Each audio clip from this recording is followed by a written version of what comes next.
अस्सलाम वालेकुम दोस्तों, मैं आपको परफेक्ट वेब सॉल्यूशंस की तरफ से वर्डप्रेस प्लगइन डेवलपमेंट की इस ट्यूटोरियल सीरीज के पार्ट 16 में खुशामदीद कहता हूं। दोस्तों, मेरा नाम इमरान कासिम है और आज के इस वर्डप्रेस प्लगइन डेवलपमेंट के वीडियो ट्यूटोरियल में हम गुटेनबर्ग ब्लॉक्स के बारे में देखेंगे कि किस तरीके से हम अपने प्लगइन को यूज करते हुए अपने ब्लॉक्स क्रिएट कर सकते हैं जो आप पोस्ट और पेजेस के अंदर देखते हैं, जिसके जरिए आप कस्टम कोडिंग या कस्टम ब्लॉक्स को अपनी पोस्ट और पेजेस में इंक्लूड कर सकते हैं। ये फीचर वर्डप्रेस 5 से ऑनवर्ड इंट्रोड्यूस कराया गया है। उससे पहले के वर्जन में 5 से पहले के वर्जन में गुटेनबर्ग ब्लॉक एक सेपरेट प्लगइन के तौर पर मौजूद है। अगर आप 4.9 या प्रीवियस वर्जन में इंस्टॉल करना चाह रहे हैं गुटेनबर्ग ब्लॉक्स को और टेस्ट करना चाह रहे हैं इस कोड को, तो आप उसको प्लगइन को इंस्टॉल कर सकते हैं और फिर इसके बाद इस ट्यूटोरियल को फॉलो कर सकते हैं। और अगर आप ऑलरेडी वर्डप्रेस 5 या 5.2 में मौजूद है तो then you are good to go and you can follow this video tutorial. तो दोस्तों, इससे पहले कि मैं अपने इस वीडियो ट्यूटोरियल को स्टार्ट करूं, मैं आपसे रिक्वेस्ट करूंगा कि अगर आपने अभी तक हमारे YouTube channel perfect web solutions को सब्सक्राइब नहीं किया तो काइंडली इसको सब्सक्राइब जरूर कर लें और साथ में मौजूद जो बेल का नोटिफिकेशन आइकन है उसको प्रेस करना मत भूलिएगा, ताकि आपको हमारी आने वाली हर नई वीडियो या सीरीज की नोटिफिकेशन मिलती रहे और आप उनसे अप टू डेट रह सकें। Thank you very much. तो चलिए शुरू करते हैं इस वीडियो ट्यूटोरियल को। तो दोस्तों, जैसे कि मैंने इंट्रोडक्शन में कहा था कि गुटेनबर्ग ब्लॉक्स जो है वो वर्डप्रेस 5 प्लस में मौजूद है। कैसे हम उनको यूज करते हैं, सबसे पहले मैं एग्जिस्टिंग जो गुटेनबर्ग ब्लॉक्स हैं उनको यूज करने का तरीका आपको बता दूं अगर आपको नहीं पता तो।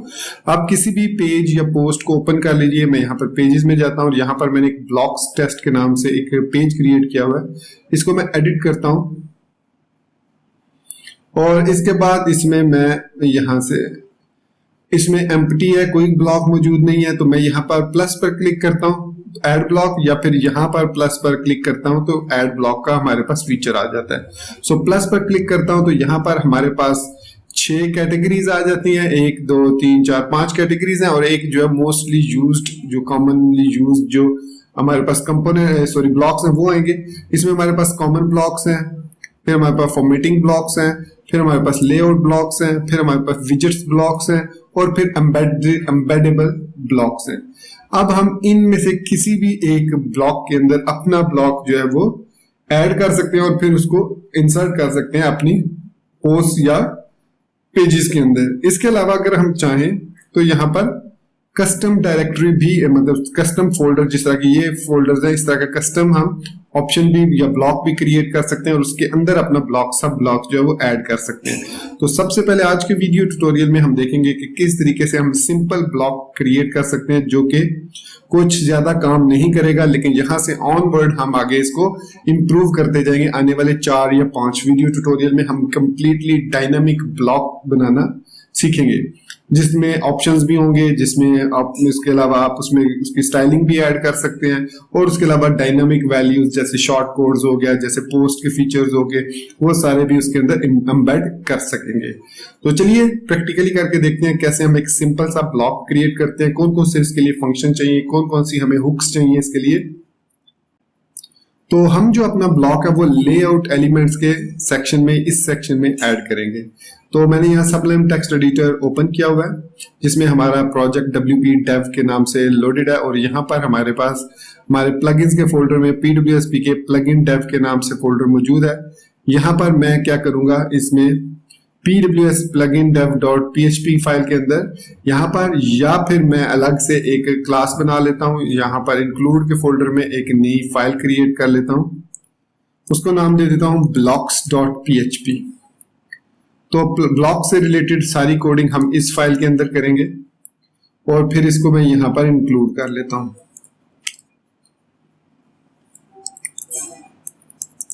ब्लॉक्स, और यहाँ पर मैं क्लास क्रिएट कर लेता हूँ, क्लास PWSPK ब्लॉक्स, और इसके बाद इसके अंदर मैं पब्लिक फंक्शन अंडरस्कोर कंस्ट्रक्ट और इसके अंदर ऐड एक्शन, जो हुक हमें यूज करनी है वो इनिट है और आपको आई एम श्योर पता होगा कि इनिट हुक क्या काम करती है। सो यहाँ पर array $this PWSPK custom block dash 01। तो ये हमारा एक फंक्शन होगा जिसमें अपना पहला ब्लॉक क्रिएट करेंगे। सो यहां पर मैं कर लेता हूं पब्लिक फंक्शन। जैसे मैंने बताया था कि हमारे जो फंक्शंस होंगे वो पब्लिक होने चाहिए। अच्छा, मेरे से मिस्टेक हुई, यहाँ पर मुझे अंडरस्कोर, जब भी फंक्शन नेम देने हैं आपने उसमें डैश यूज नहीं करनी बल्कि अंडरस्कोर यूज करनी है। तो ये इस वजह से ये प्रॉब्लम आ रही है। तो इसमें हमें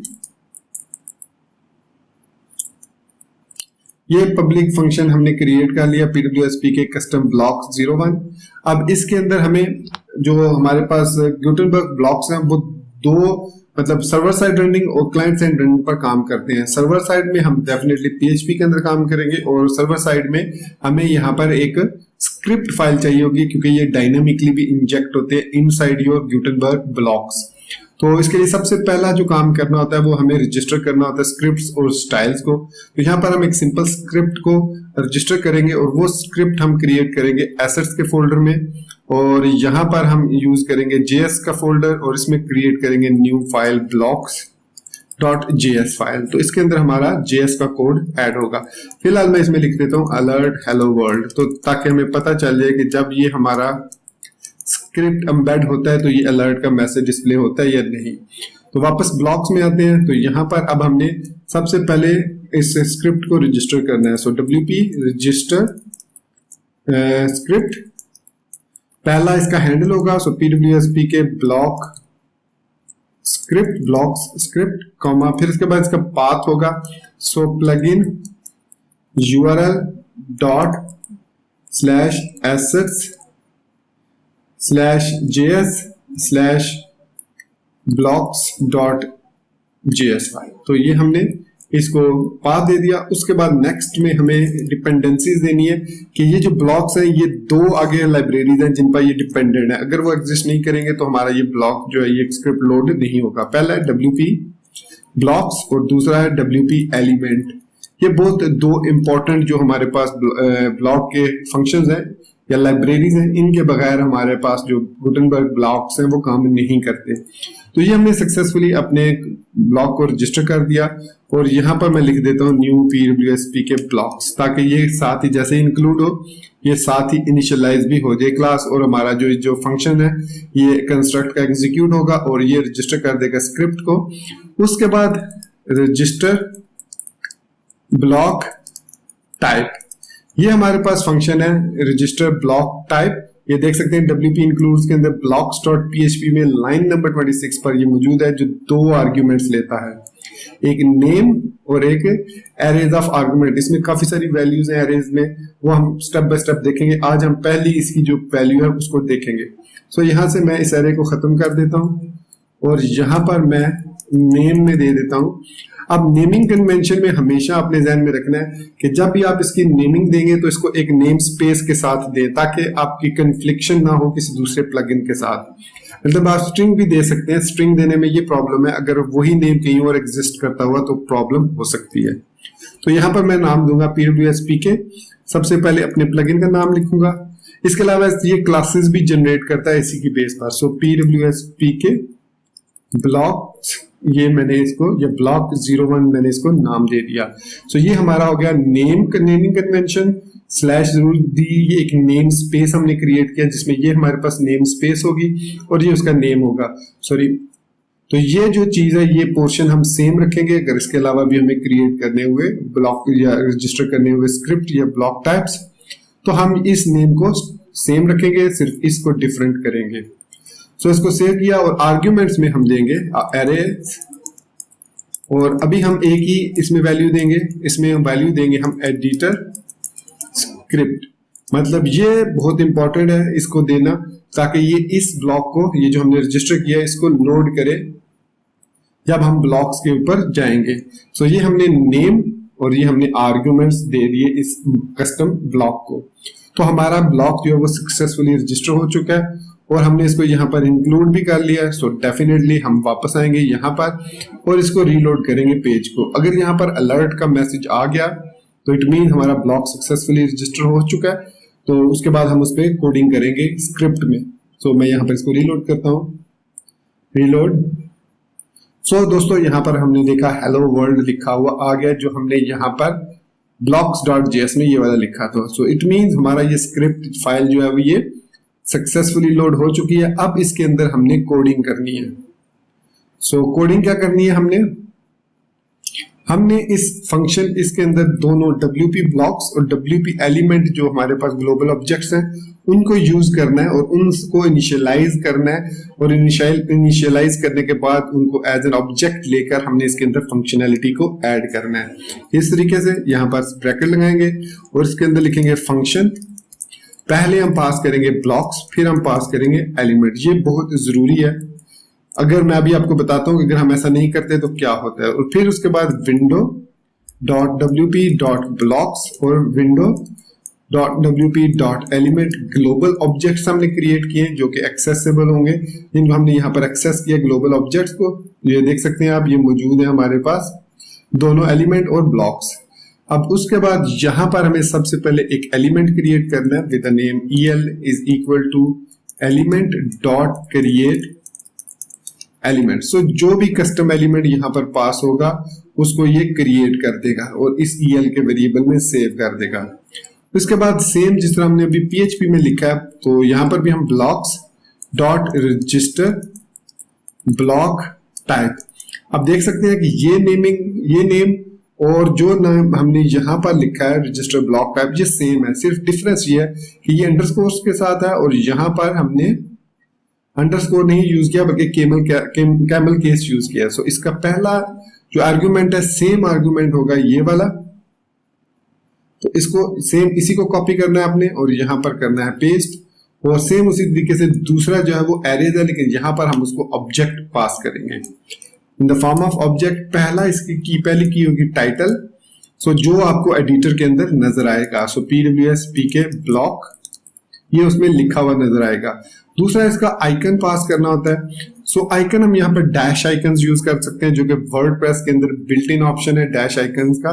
सो यहाँ पर मैं सपोज लिख देता हूँ एडमिन होम, ये एक डैश आइकन है। बेसिकली ये इस तरीके से लिखा जाता है dash icons dash icon admin menu admin home. लेकिन जब आप इसको ग्यूटेनबर्ग के साथ यूज करेंगे तो आपने सिर्फ ये वाला पोर्शन लिखना है admin home, dash icon dash वाला जो है वो यूज नहीं करना।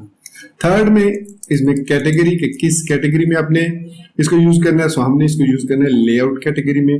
उसके बाद इस रजिस्टर ब्लॉक टाइप के दो फंक्शंस हैं, एक एडिट जो कि कॉल बैक फंक्शन रिटर्न करता है, दूसरा सेव जो कि अगेन एक कॉल बैक फंक्शन रिटर्न करता है। अब ये जो एडिट है ये बेसिकली हमारे पास जो WP एडिटर है वर्डप्रेस एडमिन पैनल में उसके लिए है, और ये जो सेव है ये फ्रंट एंड के लिए। तो सिंपली यहाँ पर हम क्या करते हैं रिटर्न कर देते हैं EL और इसके बाद जो भी एलिमेंट हमने क्रिएट करना है P टैग हम क्रिएट करेंगे और यहाँ पर हम ऑब्जेक्ट में एक स्टाइल पास कर सकते हैं। खैर अभी मैं कुछ भी पास नहीं कर रहा sorry.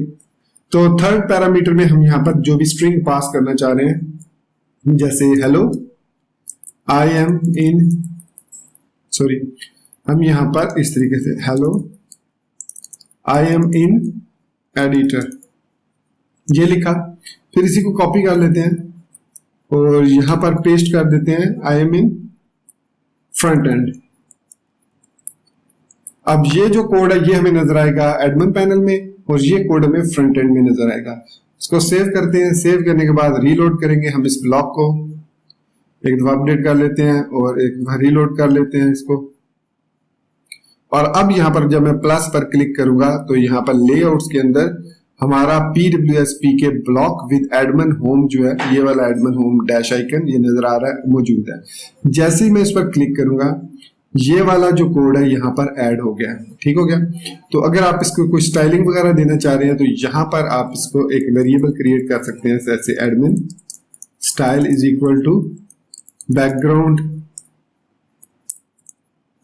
Colour red padding and padding top bottom 20 pixel, चारों तरफ से 20 पिक्सल दे देता हूं और फिर इसके बाद कलर वाइट दे देता हूं।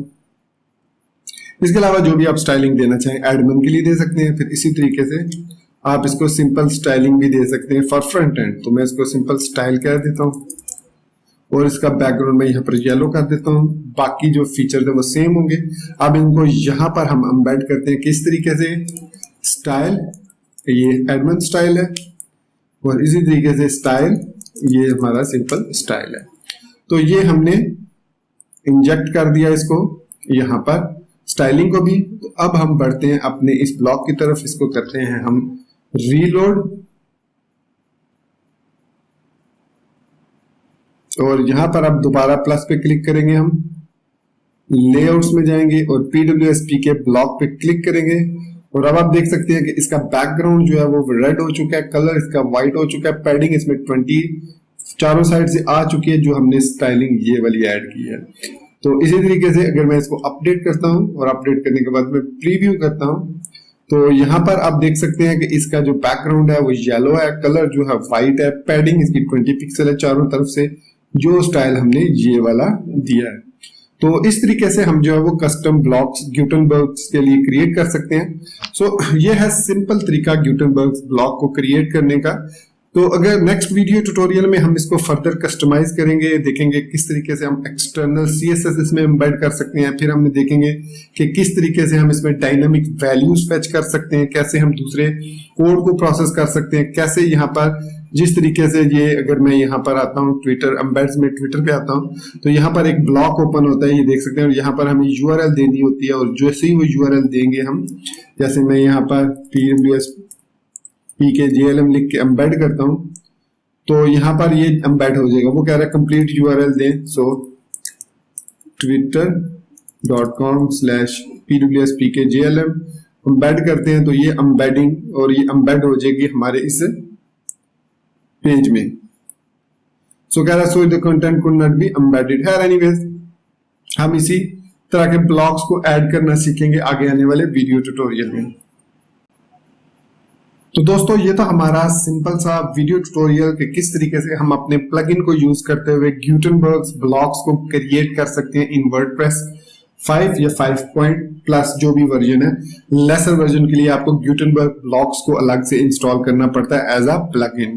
तो दोस्तों इसी बात के साथ मैं आपसे इजाजत चाहूंगा। उम्मीद करता हूं कि मेरा ये वीडियो ट्यूटोरियल आपको पसंद आया होगा। आप इसको लाइक करना, चैनल को सब्सक्राइब करना, बेल आइकन को दबाना बिल्कुल भी नहीं भूलेंगे और स्पेशली मुझे अपनी दुआओं में जरूर याद रखिएगा। So guys, thank you very much for being with me till the end. Take care, goodbye and अल्लाह हाफिज।